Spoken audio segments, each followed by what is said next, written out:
Ya, sobat RH sekalian, saya menemukan tulisan Yudi Latif ya di grup WA dan saya tertarik untuk membahasnya. Ini akan menjadi refleksi bagi kita semua. Sekali lagi, saya tidak pernah menganggap orang seperti Yudi Latif itu orang yang memiliki kecemburuan terhadap pemerintahan sekarang lantaran tidak menjabat. Dia waktu itu kan ketua BPIP dan mengundurkan diri karena memang ada beberapa orang yang memang tidak terlalu cocok kalau berada di pemerintahan karena akan menghilangkan kebebasannya untuk bersuara. Nah, ini yang kadang-kadang kita tidak pahami sebagai division of labor. Tidak semuanya orang itu harus ikut dalam pemerintahan. Tetapi dalam sistem bernegara, peran mereka dibutuhkan sebagai bagian dari civil society untuk mengingatkan kepada presiden yang kadang-kadang terlalu percaya diri, terlalu jumawa, menganggap paling berkuasa padahal kekuasaan itu hanyalah titipan dari yang maha kuasa dan rakyat Indonesia. Jadi saudara sekalian, ini adalah kritik yang juga disampaikan oleh banyak orang yang waras dan berakal. Yaitu tentang Prabowo yang ingin membangun peradaban baru, tetapi dengan menggunakan stok-stok lama yang akhirnya tidak jelas arahnya kemana. Saya mau bacakan tulisan Yudi Latif ini dan menurut saya menarik ya. Saya sampai menunda pembahasan soal Hasan Nasbi yang ngatain Prabowo lebih parah dari Fufu Fafa. Pidato Prabowo yang kemudian mengatakan bahwa hormati Jokowi. Pidato Prabowo yang bicara tentang ada yang melawan policy dia dalam menghemat anggaran dan lain sebagainya dan lain sebagainya. Luar biasa memang ya Prabowo ini bisa-bisa menjadi pemimpin yang populis, otoriter ya, tetapi mudah-mudahan tidak seperti itu. Oke, coba kita bacakan ya. Saya pelan-pelan bacanya dan saya highlight hal-hal yang saya setuju atau barangkali saya tidak setuju. Tapi mayoritas saya setuju dan apa yang disampaikan Yudi Latif ini karena itulah juga yang menjadi keprihatinan saya. Dia tulis di Instagram dia. Dan saya kira ini sebuah tulisan yang menarik ya. Oke, coba saya bacakan ya. Di Instagram Yudi Latif ini. Yudi Latif Official, pemimpin baru, pemain lama. Yudi Latif. Saudaraku, ya, saya mau bacanya caranya begitu ya. Seorang pemimpin baru berdiri di panggung kebesaran. Menawarkan janji baru. Suaranya menggema di antara ribuan kepala yang menengadah. Ia bicara tentang harapan, tentang negeri yang akan berubah, tentang pagi yang lebih cerah setelah malam yang panjang. Namun di balik visi dan gagasan baru, bayang-bayang lama dari jaringan politisi dan birokrat penjaga kemapanan masih mencengkram. Mereka tidak pergi, hanya berganti warna. Mereka menyambut pemimpin baru seperti musim yang datang silih berganti. Dengan ramah, dengan tepuk tangan sambil diam-diam menata ulang catur kekuasaan. Gagasan besar sering tertahan di meja-meja tua, terperangkap dalam kebiasaan usang dan tersandra kepentingan koruptif. Dan sebelum sebuah kebijakan baru mencapai rakyat, ia telah layu di perjalanan, berubah menjadi kompromi yang mengerdilkan. Untuk merealisasikan gagasan besar, terkadang pemimpin besar harus berani menempuh jalan pembedahan besar. Di Georgia, Presiden Mikhail Saakashvili 2004-2013 membubarkan kepolisian lalu lintas yang terkenal korup dan menggantinya dengan personel baru yang direkrut melalui proses seleksi ketat. Ukraina pasca revolusi Euromaidan dan kejatuhan Presiden Viktor Yanukovych 2014 juga melakukan hal yang sama. Pun terjadi di Meksiko atau Mexico ya. 2000-an sampai dengan 2010-an lewat pembersihan institusi kepolisian dari infiltrasi kartel narkoba yang sangat tinggi. Di Polandia, pembedahan besar terjadi pada institusi peradilan 2015 sampai sekarang. Sejak Partai Hukum dan Keadilan PiS berkuasa, pemerintah Polandia melakukan reformasi sistem peradilan yang mencakup pemecatan atau pemaksaan pensiun terhadap banyak hakim dan jaksa. Harap diingat, tak cukup asal mengganti. Penggantian personel penyelenggara negara harus dilakukan atas dasar profesionalitas untuk tujuan perbaikan, bukan sekadar bagi-bagi jatah demi konsolidasi kekuasaan. Banyak reformasi gagal ketika penggantian personel hanya bersifat politis tanpa perubahan sistem yang mendukung transparansi dan akuntabilitas. Ya, saudara sekalian, itu tulisan dari Yudi Latif. Entah Prabowo paham atau tidak ini, atau dia paham tetapi dia tidak mau mengambil jalan ini, saya tidak tahu. Karena dia bukan bagian dari perubahan, tapi dia adalah bagian dari masa lalu itu sendiri. Bisa jadi. Tetapi kalau kita lihat atau tengok pidato-pidato Prabowo, sepertinya dia ingin sekali mengubah bangsa ini. Tapi caranya adalah cara politisi lama, old fashion, yaitu merangkul semua. Bajingan dia rangkul, pengkhianat dia rangkul, orang-orang biadab dia rangkul, koruptor dia rangkul. Lalu dia berharap orang-orang itu akan beriringan buat genderang yang baik. Padahal yang mereka lakukan hanya sekedar adaptasi politik. Ya, ciri politisi pragmatis. Dan jangan harap ada idealisme di antara orang-orang yang sudah kenyang makan uang negara tersebut. Prabowo bukan tidak tahu, para menterinya Ceto Welolwe terima duit, Dito Aryo Tejo disebut terima uang BTS. Paling tidak saya mengidentifikasi ada 3 orang lagi yang disebutkan oleh pengacara Dito Aryo Tejo yang terima uang, yang sekarang menjadi menteri kasus BTS. Ya tentunya di luar Dito, di luar yang sudah diadili. Ada Bu M ada Pak T, ya kan, kemudian ada Pak S dan lain sebagainya, STM, jadi TMS, terstruktur, sistematis dan masif, ya. Jadi kita tidak bisa berharap, apalagi kemudian Prabowo merasa geli ketika ada orang-orang yang ingin memisahkannya dari Jokowi. Kata dia, hormatilah pemimpin yang sudah tidak berkuasa lagi.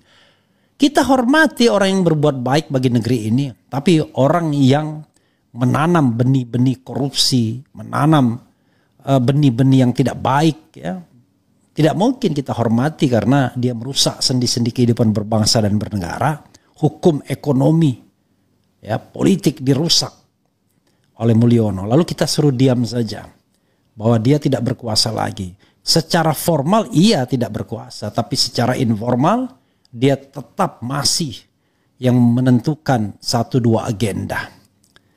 Jadi saudara sekalian, ya, buat Presiden Republik Indonesia, ya, yang tidak saya dukung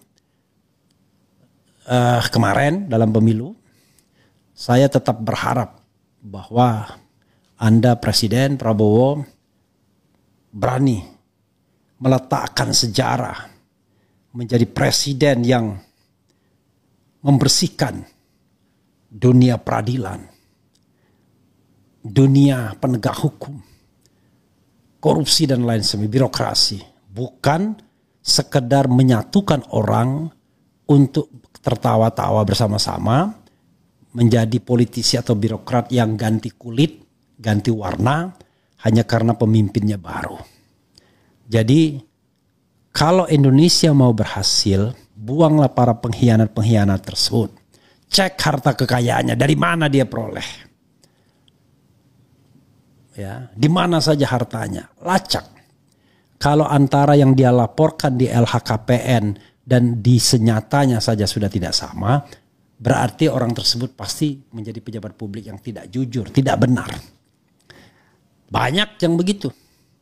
Punya properti di luar negeri. Nah karena itu, semua itu harus dimulai dari pemimpin sendiri, oleh Prabowo sendiri. Tapi kalau Prabowo tipe safety player, tipe merangkul semuanya, maka tidak ada gunanya. Negara yang berhasil hanyalah negara yang berani membelah dan membedah mana pengkhianat, mana orang yang bertobat, mana orang yang mau berbuat bagi Republik ini secara benar dan baik. Banyak orang-orang di luar. Yudi Latif, orang yang concern terhadap negara ini tentunya. Banyak orang-orang di luar yang pandai, yang pintar seperti Yudi Latif itu. Tetapi bisa jadi dua hal. Dia tidak tertarik untuk ikut bagian kekuasaan, atau memang tidak ditawari sama sekali karena orang seperti itu biasanya tidak mau menyodor-nyodorkan diri untuk jadi apalah. Maka yang direkrut adalah orang yang memuji-muji, yang menyodor-nyodorkan diri, orang yang kemarin ngomong A sekarang ngomong B, orang yang dulu memaki-maki Prabowo sekarang kemudian memuji-mujinya dan lain sebagainya. Waspadalah, waspadalah ya. Karena banyak pengkhianat mau menyerahkan semuanya, harga dirinya kepada kekuasaan baru, yang paling penting ikut dalam gerbong kekuasaan.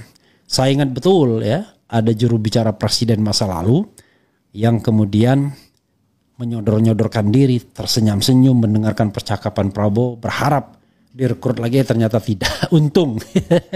Tetapi banyak sekali ya orang mengatakan 13 Oktober di Solo itulah awal mulanya Prabowo tidak bisa secara independen menyusun kabinetnya. Jadi sekali lagi ini tidak ridiculous ya, ini tidak geli ya, tetapi ini adalah hal yang substantif. Kalau pemerintah ini berani dan mau memberantas korupsi, maka entry point-nya adalah adili Jokowi, tangkap Kaisang, makzulkan Fufu Fafa, tangkap Bobi Nasution. Karena mereka-mereka lah yang kasus korupsinya ceto welo-welo. Kasus Blok Medan kah? Kasus illegal ekspor nikel kah? Kasus kereta cepat kah? Kasus yang terkait dengan kelompok bisnis Sinarmas kah dan lain sebagainya yang itu semua sudah dilaporkan oleh setidaknya Ubedillah Badron dan beberapa komponen society ke KPK. Ada juga pengaduan mengenai ijazah palsu dan lain sebagainya ke Barreskrim. Jadi sobat era sekalian, gesture kepemimpinan Prabowo Subianto diperlukan dan dibutuhkan untuk itu. Kalau tidak ya omon-omon saja. Jadi setiap orang yang tidak setuju dengan kebijakannya, maka orang tersebut dianggap bermasalah, pengkhianat. Tidak begitu bro caranya. Kalau caranya begitu, maka yang terjadi adalah hanya orang-orang berkhianat, pengkhianat yang kemudian terrekrut dalam kekuasaan. Orang-orang kritis yang mau melihat soal ini lebih jernih misalnya tidak akan pernah terrekrut. Dan memang tidak mau juga sebagian besar termasuk saya ya. Saya sudah sampaikan berkali-kali bahwa saya Refli Harun biar tidak ada fitnahnya, tetaplah saya berada di luar pemerintahan sampai habis masa pemerintahan Presiden Prabowo di 2029. Setelah 2029 bagaimana kita tidak tahu, who knows. Kita juga tidak tahu apakah kita masih punya usia atau tidak. Tapi intinya adalah sikap itulah yang bisa saya kontrol, yaitu menolak segala jenis jabatan. Itu sikap yang bisa saya kontrol sampai 2029. Insya Allah. Tetapi sisakanlah bagi orang-orang seperti Yudi Latif mungkin, seperti saya, Saifullah Fatah, room demokrasi untuk berbicara sesuai dengan hak konstitusional kami, yaitu kebebasan menyampaikan pendapat baik secara lisan maupun tulisan. Dan tentu saja hak ekonomi yang tidak dimatikan. Ya kan? Jangan karena kemudian berbeda pendapat tiba-tiba ada anasir-anasir kekuasaan yang ingin mematikan kehidupan perekonomian orang-orang kritis tersebut agar menyerah. Insya Allah tidak ya. Karena rezeki dari Allah Subhanahu wa taala, kekuasaan dari Allah Subhanahu wa taala dan semuanya. Begitu sobat era sekalian ya. Coba kita bacakan komentar sobat era sekalian terkait dengan ini. Anda bisa setuju, bisa juga tidak. It's okay. Ya, Tasik hadir bang. Dalam 100 hari dijadikan agenda untuk evaluasi bagaimana suatu program pemerintah seperti MBG yang pola dan pelaksanaan mengalami kekacauan boro-boro dievaluasi malah diperkuat dengan pengetatan di pos lain. Ya. Oke. Teguh Santoso, tidak ada ekspektasi dan harapan dalam pemerintahan Prabowo. Skeptisisme sudah ada. Berangkat ya, kemudian kembalikan Petrus buat tembak pengkhianat. Ya jangan shortcut begitu juga ya. Jangan kita melanggar hukum hanya karena kita ingin menegakkan hukum yang cepat ya. Gitu. Begitu saudara sekalian ya, mudah-mudahan ini bermanfaat dan saya tidak expect juga mau didengarkan tidak didengarkan Prabowo Subianto. Yang paling penting adalah sebagai rakyat Indonesia, saya pribadi menggugat agar Anda menjalankan tugas konstitusional Anda. Apa tugas konstitusional? Memajukan kesejahteraan umum. Sebelumnya melindungi segenap bangsa dan seluruh tumpah darah. Lalu memajukan kesejahteraan umum, mencerdaskan kehidupan bangsa agar menjadi insan-insan yang mampu bertarung dalam kancah perdamaian dunia dengan kualitas-kualitas tertentu. Itu soalnya, ya. Jadi antara amar ma'ruf dan nahi mungkar itu it is like two sides in one coin. Membangun sekolah boleh, menghemat anggaran yang nggak perlu boleh kita dukung. Tetapi mengadili Jokowi juga adalah contoh bagaimana sebuah pemerintahan tegas dan tidak toleran terhadap tindakan-tindakan koruptif, baik yang dilakukan oleh yang bersangkutan maupun keluarganya. Itu bro soalnya ya. Oke sahabat era sekalian, nanti kita bisa re-upload ya, agar lebih banyak penonton yang kemudian akan melihat tayangan ini. Kita akan bahas hal-hal lain yang